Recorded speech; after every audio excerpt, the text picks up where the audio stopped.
Di situ dong kameranya. Nanti lebih sering komunikasinya ke kamera. Oh, ke kamera, oke. Oh iya, baiklah. 1, 2, action. Assalamualaikum warahmatullahi wabarakatuh. Jumpa lagi dalam Bisa Bagus, bincang santai bareng Gus. Bareng apa bersama sih? Oh bareng ya, betul saya. Bareng Gus. Sebuah acara yang diinisiasi oleh kawan-kawan Humas dan PPID Kementerian Agama Kota Malang. Hari ini kita ngobrol-ngobrol dengan kawan-kawan dari Kominfo Pemerintah Kota Malang. Banyak orang sebenarnya yang maju satu, maju semua enggak apa-apa di sini, di sini. Rombongannya banyak Gus Iya. gitu.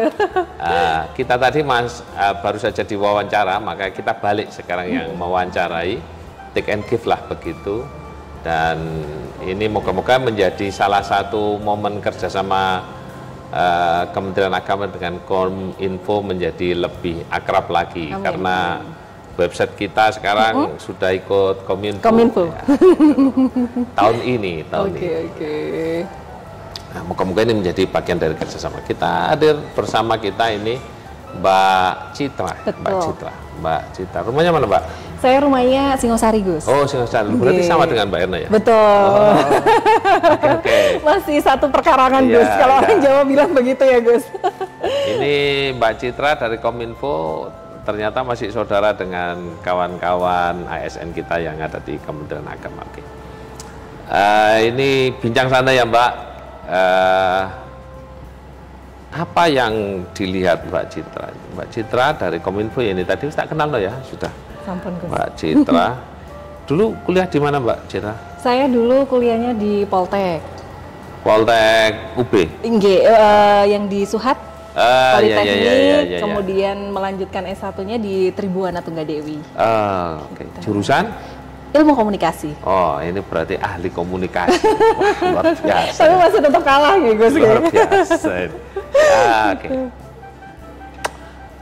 Saya hari ini ingin memandang karena Kominfo itu kan menginfokan berbagai macam informasi pemerintah, ya. Semuanya terpusat di Kominfo harusnya.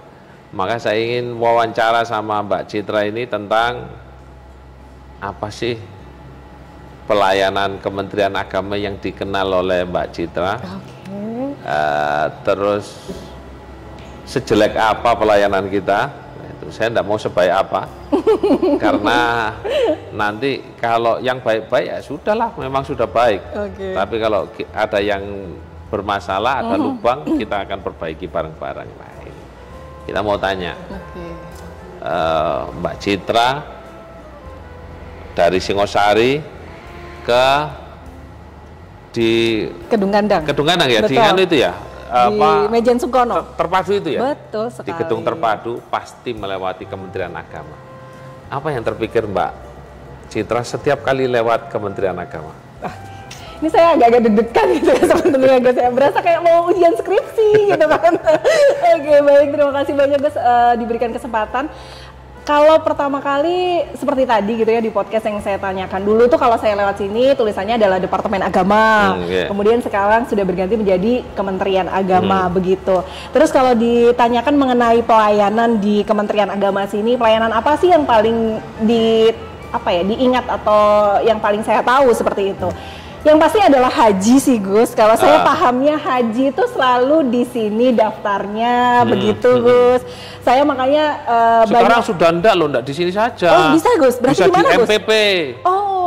Di Mall Pelayanan Publik iya, Merdeka di Mall berarti Pelayanan ya. Publik itu kita layanan haji, daftar di sana bisa. Mau nikah di sana juga bisa. Kita difasilitasi. Berarti nikah ini juga di bawah naungan Kementerian Agama, Gus? Iya dong. Oh, bukan KUA ya? Lah, KUA itu kan di bawah Kementerian Agama. Oh, ini ilmu baru lagi ini berarti saya ya. Oke, baik. Pak Widi, halo. Itu yang saya tahu sih, Gus. Berarti kan kalau kayak gini kan berarti saya tambah lagi ilmunya, tidak hanya urusan haji aja di sini. Berarti KUA juga di bawah naungan kementerian gitu ya. Itu sih yang saya tahu adalah haji sama, karena mungkin dulu saya sekolahnya Alia, Gus. Alia mana? Di Man 1. Man 1 Malang. Wah, ini. Kan di bawah naungan sini ya, Gus Alumni ya. kita ini. Begitu Pak jadinya. Terjo, halo, ini alumni panjenengan. Assalamualaikum. Jadi itu sih Gus yang saya tahu adalah Kementerian Agama ini menaungi sekolah-sekolah yang memang backgroundnya adalah madrasah aliyah begitu, sama haji itu sih Gus. Oh, oke. Dan menarik tadi kalau Gus Ahmad tadi bilang, saya pengen tahu jeleknya aja deh gitu ya, nggak usah baiknya deh gitu ya. Iya. Kenapa sih Gus daftar haji tuh lama sekali gitu kan ya? Ini emosi. Itu yang pengen saya tanyakan dari dulu. Kenapa sih daftar begitu lama gitu ya? Ini hostnya saya kok yang ditanya saya ini gimana? Saya serang balik gitu. Jadi begini Mbak Citra, jadi kita ini punya apa namanya kuota. Kita punya kuota haji yang kuota haji ini terbatas. Sementara tingkat kemakmuran masyarakat Indonesia itu meningkat. Makanya akhirnya kemudian mereka menjadi antriannya menjadi sangat panjang. Antriannya sangat panjang. Tapi panjang kita ini masih kalah panjang dengan Malaysia loh. Malaysia itu 150 tahun kalau tidak salah. Berarti kita masih di atasnya berarti? Iya. Jadi kalau mau haji di negara tetangga itu mati dulu, hidup lagi, mati lagi. Itu kehidupan yang ketiga baru bisa berangkat. Tanda suci arwahnya gitu ya. Cuma yang perlu dipahami Mbak Citra bahwa haji itu bukan segala-galanya. Jadi orang itu menjadi salah paham dengan seolah-olah kalau sudah haji itu sudah pasti masuk surga, jaminan semuanya. Seharusnya enggak. Jadi bahkan yang pergi haji itu nanti tuntutannya lebih berat daripada yang enggak pergi haji. Katakan Mbak Citra, boleh tahu enggak gajinya berapa? Aduh berapa ya? Langsung merah muka saya. Katakanlah begini. Kawan-kawan inilah BPID, gajinya berapa? Atau Mas Ali ini yang apa PTT kita, pegawai tidak tetap kita, gajinya berapa? 1,5 juta, Mam. 1,5 juta apa lebih, Mas? Lebih lah ya, lebih. Mas, bocorannya berapa, Mas? Bisa manuver nggak ini? Gitu. Nanti itu akan ditanya malaikat, kenapa enggak pergi haji, enggak punya uang, beres sudah. Yang sudah haji, tanya, kamu pergi haji ya? Ngapain tawafnya kok di mall enggak? Tawaf di Mekah, apa di Ka'bah? Terus uang apa yang kamu pakai untuk pergi haji? Sumbernya dari mana? Wah panjang itu panjang. Apa pertanyaannya, pertanyaannya itu sangat panjang. Orang miskin itu cuma bilang, enggak punya. Kenapa kamu enggak zakat? Enggak punya uang. Beres sudah. Nah, makanya tidak perlu menghalalkan cara sampai kemudian kita menggunakan dana talangan macam-macam. Karena ya yang diinginkan Tuhan tidak itu saja sih. Ada yang lebih esensi dari sekedar pergi haji, yaitu mencintai sesama. Mencintai sesama, rahmah itu. Jadi karena makanya di Quran kan sebutnya manistato'a ilaihi sabila, untuk yang mampu, yang enggak mampu enggak usah ngotot-ngotot itu. Enggak perlu. Nah, kita ini masalahnya antriannya panjang. Ini ada istilahnya apa itu? Kemarin kuota batu ya. Ya, ada istilah kuota batu. Apa itu, Gus? Kuota batu itu orang yang sudah daftar lama, dihubungi enggak ada, dicari di mana tempat tinggalnya sudah ada jelas, jadi dia setiap tahun ditanyakan posisinya di mana, kan ternyata tidak bisa melunasi. Kan kasihan kalau begitu, jadi adanya tambah panjang. Apalagi Mbak? Itu sih. Apalagi? Ini podcastnya Gus Ahmad atau podcast saya gitu ya? Kok jadi saya yang nanya gitu. Itu sih Gus yang tadi jadi bahan pertanyaan. Padahal kan tadi Gus sudah bilang nggak melulu harus haji sih sebenarnya gitu kan. Tapi kan kita tahu bahwa di Islam itu kan juga diwajibkan tapi garis bawahi bagi yang mampu gitu kan ya. Betul. Jadi jangan ngoyo-ngoyo gitu. Iya, Kalau nggak mampu ya udahlah, biar nanti hisapnya nggak susah-susah. Oke, jadi udah dijelaskan kalau alasannya adalah karena memang kuota berarti ya, Iya, Gus ya. Nggak bisa kuota. ditambah gitu Gus, misalnya Tahun kuotanya. ini kemarin peringatan apa? Hari Santri. Pidato Pak Jokowi secara resmi menyatakan bahwa kita kuotanya ditambah 20.000 orang. Jadi mungkin tahun depan kalau ini ada tindak lanjut berarti kuota kita tidak lagi 221 tapi 241.000 orang. Wow, seluruh Indonesia Ya, berarti Gus. minimal lebih mempercepat. Di Malang banyak nggak sih Gus? Ya banyak antrian kita. Jenengan kalau daftar hari ini kira-kira 30 tahun lagi gitu ya. 35 tahun lagi ya. 35 tahun, aduh usia saya berapa, nyampe nggak ya, gitu kan, begitu. Oke. Yang penting kita punya niat aja, sudah. Itu udah dicatat sama malaikat, Gus? Cukup, Oh iya, saya niatin. iyalah. Saya niatin sekarang gitu ya, Gus. Niat.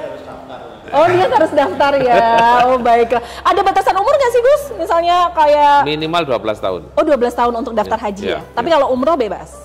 Bebas, umroh bebas. Oke. Umroh di sini juga? Umroh kita belum sampai mendaftarnya di sini. Oke. Kalau umroh itu By travel gitu ya? travel. Oke. ya. Ini saya mensabotase podcast Gus Ahmad.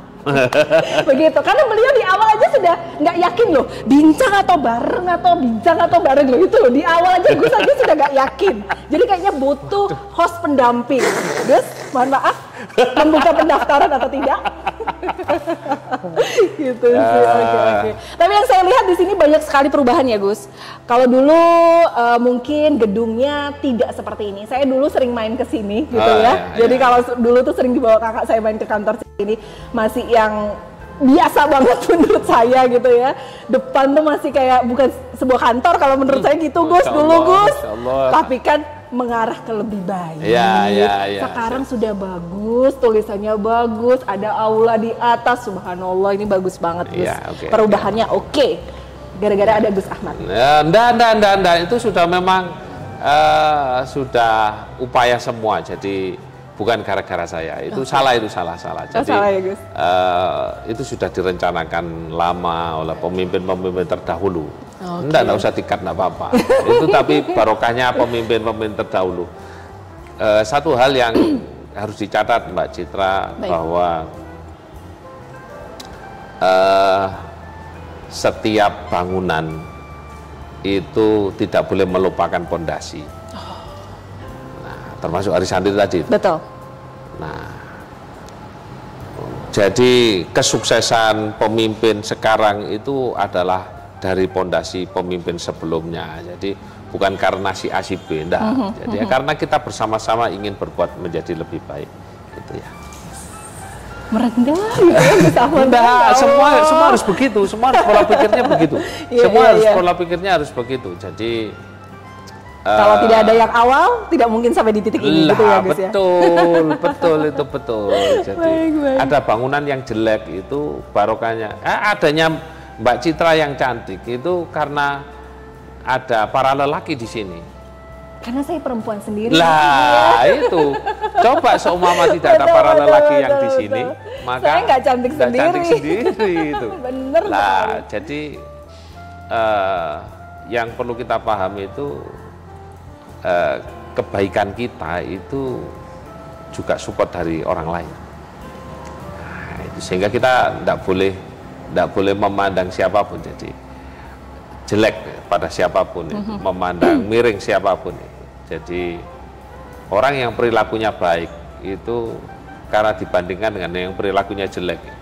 Makanya yang perilakunya jelek ya ojo dijelok-jelok teman-teman. Jadi kita support untuk menjadi lebih baik.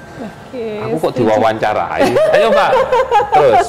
Loh, ini masih minta diwawancara lagi loh, bayangin coba. Saya jadi bingung gitu ya, mau nanya apa.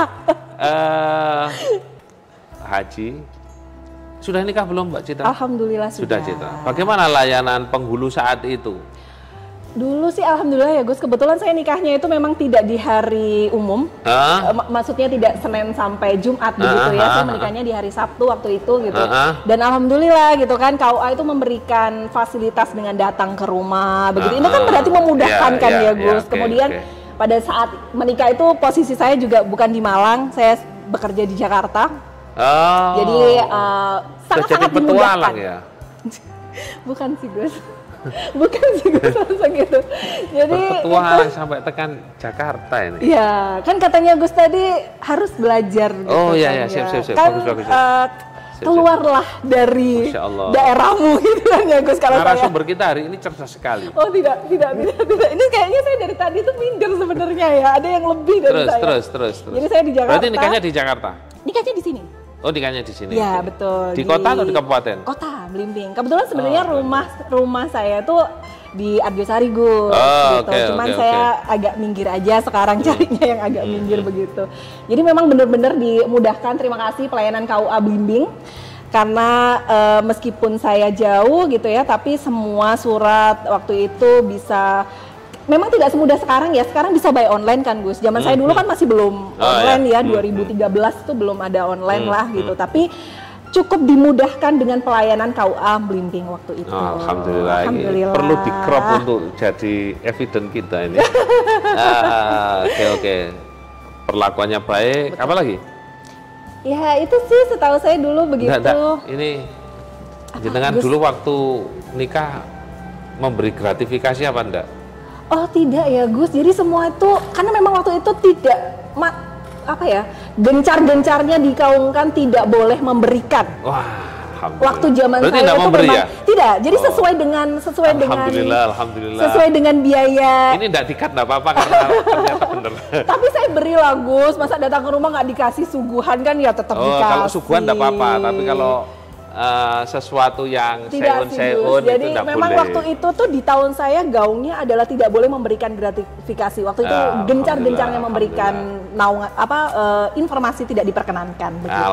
Alhamdulillah. Saya juga alhamdulillah. Moga-moga semua KUA terus baik seperti ini. Oke. Nikah suaminya dari maksudnya asalnya Gus? Asalnya di Jawa Tengah. Oh Jawa Tengah, oke. Pemeriksaannya waktu di Jakarta ke sini atau? Kebetulan waktu itu bisa memberikan surat kuasa Gus. Jadi saya tuh baru datang sekitar 2 minggu menjelang hari H. Kan kalau dulu ada istilah kayak jombloan gitu loh Gus. Sampai sekarang masih ada ya Gus? Iya ada. Saya kan nggak pernah ke situ lagi Gus. Jombloan itu artinya pemeriksaan. Pemeriksaan data dan lain hal. Pemeriksaan tidak hanya data saja Mbak Citra. Kita harus tahu walinya siapa. Bener enggak? Jangan-jangan walinya pinjam tetangga. Oh iya. Kalau itu nanti nikahnya menjadi tidak sah secara agama. Pantas waktu itu ditanyain Gus, ini saudara bukan sampai kayak gitu ya Gus ya. Padahal kan ya asalnya aja udah beda gitu kan, saya di mana dia di mana, tapi masih tetap ditanyain. Ada hubungan saudara nggak sama suaminya begitu, masih ada pertanyaan begitu ya. Iya, harus itu kalau karena di budaya Jawa itu kalau ada saudara kembar laki perempuan itu dipisahkan. Oke. Nah, dipisahkan, jadi tidak boleh berkumpul ada budaya jadi satu. Seperti itu. Ada budaya itu seperti itu.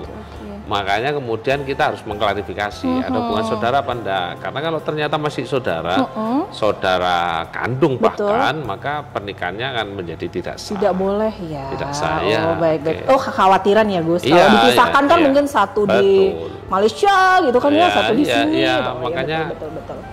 Karena itu juga pernah terjadi itu di satu tempat di kota di Indonesia ini yang ternyata itu akibat itu baru diketahui setelah punya anak satu. Anak satu berkunjung ke saudara, ketemu yang lebih tua, terus loh kamu siapa namanya, diteliti, loh kamu ini saudaranya ini, wah itu maka pada posisi itu dia harus diceraikan. Itu makanya kita verifikasi itu menghindarkan itu ya. harus menghindarkan itu. Oke. Apalagi ada enggak yang tidak nyaman dari layanan KUA? Sejauh ini sih saya pertanyaan tadi ya pas cuman haji itu aja sih Gus ya, karena kalau masalah kayak kalau antrian kan bukan layangan, bukan kemenangannya sebenarnya ya. Bukan kesalahan kita Iya, itu tapi kan di bawah naungan kementerian Iya, tuh. iya, iya, tapi tapi- sudah diklarifikasi, sudah Iya, ditambah kuotanya iya. ya. Semoga ini bisa memudahkan begitu ya Gus ya. Itu Iya, aja sih Gus iya. kalau dari saya. Oke. Oh ya, alumni madrasah. Ini alumni MAN 1 dan beliau saya ini langsung alumni keperingat. pegawai MAN 1. Oh. Nah, Oh di MAN 1 semua ya Pak? Oh alumni semua. saya Bapak juga tahun berapa pernah Pak? dinas di MAN 1 juga kan? Pernah di MAN 1 berarti? dinas di MAN 1 Tahun juga. berapa Bapak? Loh 2005 tuh saya baru lulus Pak. Dari Alia. Oke. Gitu. Aduh. Apa kesan yang terindah di madrasah MAN 1? Jadi kalau di MAN 1 itu dulu dengan sekarang itu kan berbeda ya Gus, Ya, balik ya, lagi ya sama ya. kayak di sini kan dulu kantornya, terus sekarang di sana juga kantornya juga Tapi kan sudah di Telogomas kan? sudah Lah, ya, sudah ya. di Telogomas, sudah lebih baik lagi. Nah, Jadi ya, dulu itu pengalaman saya di sana ya Gus, sekolah yang full day. Jadi zaman dulu itu kan memang nggak ada sekolah full day sebenarnya Gus. Cuman karena di sana itu banyak ada pelajaran agama dan lain hal gitu kan. Kita baru pulang itu kan jam 3 gitu kan Gus. Jadi ngerasa kayak ini sekolah apa sih gitu kan. Dari yang sekolahnya biasa-biasa aja kemudian masuk di MAN agak sedikit shock terapi buat saya. Tapi ternyata di sana memang banyak sekali ilmu yang bisa saya dapatkan mungkin yang tidak saya dapatkan di rumah, background agama keluarga kami, akhirnya anak-anaknya disekolahkan di madrasah. Saya setuju dengan Gus Ahmad ketika tadi bilang bahwasanya seorang santri itu tidak harus mondok gitu ya, tidak harus yang memang dia mondok, tapi kalau mondok lebih baik gitu kan. Tapi mereka yang memiliki akhlak mulia karena di sana memang kami diajarkan gitu ya, bagaimana kita beretika, bagaimana agama itu adalah pondasi awal seseorang bertingkah laku di lingkungannya, begitu sih Gus. Oke. Terus di pesantren, di Mahat enggak? Mboten. Meninggal di Mahat, Iya pulang di berarti? Mahat, pulang dari Dari Argosari, Argosari. Telogomas setiap hari gitu. Jadi masuknya tuh jam 6 pagi Gus. Jam 6 pagi. Jam 6 pagi sudah masuk, saya berangkat dari rumah jam 5 pagi. Itu sholat subuh apa enggak itu? Lu sholat Gus. Oh, iya. Habis sholat subuh itu saya sudah sudah berangkat gitu ya ke terminal Argosari, terus ke Naik Telogomas. mikrolet ya? Naik Naik mikrolet. mikrolet. Oh. Zaman dulu kan belum ada Gojek Gus. Oh, enggak naik sepeda motor Belum sendiri. punya sih Gus Oh, waktu belum, itu belum. ya Allah gitu. Sekarang sudah berapa sepeda motornya? Pertanyaannya. Alhamdulillah ada lah digunakan untuk berangkat kantor, pulang kantor gitu ya. Oke. Jurusan apa dulu di MAN 1? Saya waktu dulu IPS, memang dari awal masuk tuh pengennya IPS sih, gitu. Pernah yang mengarahkan ke MAN 1 dulu siapa? Orang tua atau memang keinginan sendiri?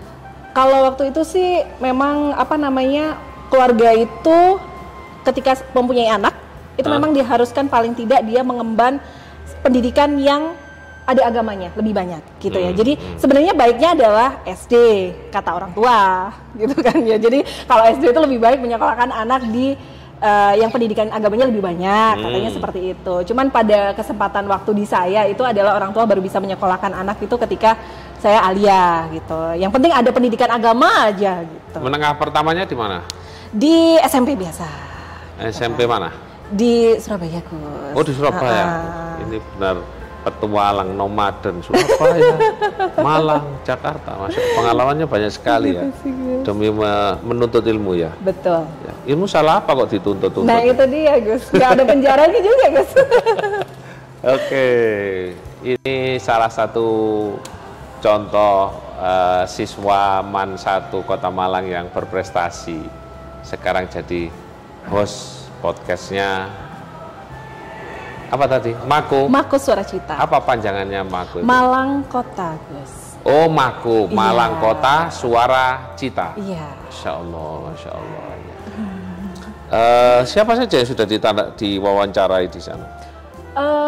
Berjalan 3 tahun, alhamdulillah diberikan kesempatan banyak sekali yang bisa saya ajak ngobrol Gus. Selain memang kepala UPD, kemudian anak-anak berprestasi Kota Malang tuh sangat luar biasa banyak sekali. UMKM Kota Malang juga banyak sekali. Di anak MAN sudah ada yang diwawancarai enggak yang berprestasi?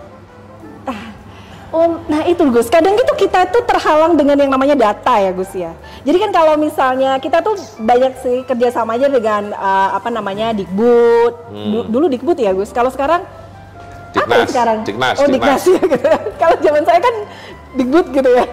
Itu kemudian di Sporapar kami meminta data itu dari mereka-mereka. Mungkin dari Kemenak sendiri punya data anak-anak berprestasi yang ada di Kota Malang, kami boleh dikasih Gus. Banyak. Jadi bisa supaya ini juga bisa membantu kita untuk bisa mengangkat, untuk memotivasi yang lain begitu loh Gus, gitu. Banyak sekali yang sudah hadir di podcast kami. Boleh sesekali mengunjungi YouTube Pemkot Malang, di situ banyak sekali. Oh siap. Kita berupaya mengunjungi ya semuanya. Satu pelajaran jurnalistik buat Mbak Citra. Jangan menunggu data, tapi kejar data. Baik, terima kasih. Kan berarti anaknya Kemenak Kota Malang gitu, karena alumni MAN 1. Jadi ini yang bawah ini dia hafal 15 juz Quran dan baru saja meraih prestasi dapat harapan apa juara 3 ya, harapan di Jepang. Jadi tingkat internasional. Barengan dia ini yang saya wawancarai juga juara di Yunani. Nah, yang spesial itu dia hafal Quran 15 juz. Nah, itu makanya ya jangan lupa sama alma maternya. Oh iya.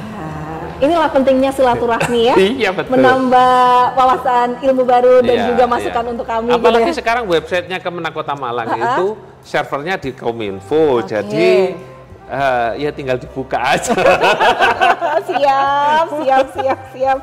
Oke, nanti kita bukain gitu ya websitenya Kemenak ya. Kita saling membuka, kita saling cari informasi, sharing. Salah satu nilai lebih yang saya pernah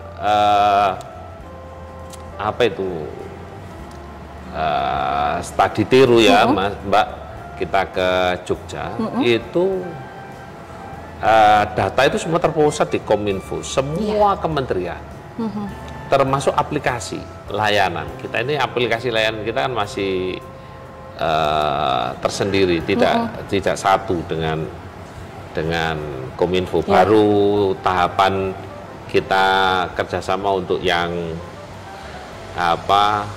websitenya saja, aplikasinya belum. Nah itu kalau semua aplikasi juga menjadi satu, jalinan kita lebih erat, itu menjadi lebih bagus lagi Mbak Citra. Nah, kapan-kapan Pak Widi saya undang di sini. Siap, nanti kami sampaikan langsung ke Pak Wid begitu. Ya, jadi memang kita harus berpola pikir satu. Artinya begini Mbak Citra, pemerintah itu seperti sosok manusia ya. Ada Kemenak mungkin jadi jari-jari kelingking, ada pemerintah daerah jadi jari telunjuk, macam. Yang kita ini semua merepresentasi tujuan presiden. Yang presiden itu punya program-program. Jadi kita tidak mungkin lari ke timur saat presiden ingin ke barat. Nah itu makanya jalinan kerjasama antar instansi itu sangat penting, sangat kita butuhkan. Apalagi Mbak Citra ini wartawannya Kominfo, maka harus membantu kita untuk jawel-jawel semua UPD untuk kerjasama dengan kita. Siap. Nah itu tadi, itu tugas PR ya, harus saya titip lah yang diwawancarai juga kawan-kawan madrasah kita. Siap. Kemarin waktu penutupan perpisahannya Pak Sutiaji, saya kritik juga Pak Sutiaji, Pak Wali, ada satu yang kurang jenengan. Apa itu? Jenengan kan orang pesantren, orang madrasah. Kenapa gambusnya MAN 1 tidak ditampilin? Wah, kita punya gambus yang bagus banget. Kemarin tampil di bazar di Pemkot itu. Seharian menghibur para pengunjung dan semua orang mengacungi jempol, bagus ini. Nah, ini yang harus dibantu. Mungkin nanti kita jadwalkan Pak Ya, untuk sip. podcast gitu ya Gus Ya, ya. sip. Gambus Nyaman 1 ya. Nanti kita ini PR dari Gus Ahmad nih. Oke. Siap. Baik, suwi-suwi berapa menit itu Mas? 25. Wah, sudah panjang ini ya. Oke, 25 menit kita bincang-bincang dengan Mbak Citra, alumni MAN 1. Masya Allah, luar biasa. Yang tadi saya matur nuwun sudah menceritakan pelayanan baik kantor urusan agama, dan doakan kita semua bisa menjadi orang baik. Amin. Karena orang baik itu bukan orang yang mengaku baik tetapi orang yang dianggap baik oleh orang banyak. Jadi, Rasul bilang kalau kepingin tahu kamu baik atau tidak, tanya tetanggamu. Nah, itu. Makanya kita ingin kantor ini menjadi lebih baik dengan support dari berbagai kalangan. Kawan-kawan, ini yang bisa saya sampaikan hari ini. Bisa bagus edisi spesial ya, Gropyoan, karena kita diwawancarai oleh Kominfo. Sekarang kita ganti mau wawancari hostnya, Serangan balik ya. yang ternyata alumni MAN 1 Kota Malang. Masya Allah, luar biasa. Moga-moga kita senantiasa bisa menjalani amanah Amin. sebagai bagian dari pemerintah dan bisa melayani umat menjadi lebih baik lagi. Saya Ahmad Samton Mas Tuki, mohon maaf apabila ada yang kurang. Assalamualaikum warahmatullahi wabarakatuh. Waalaikumsalam warahmatullahi wabarakatuh.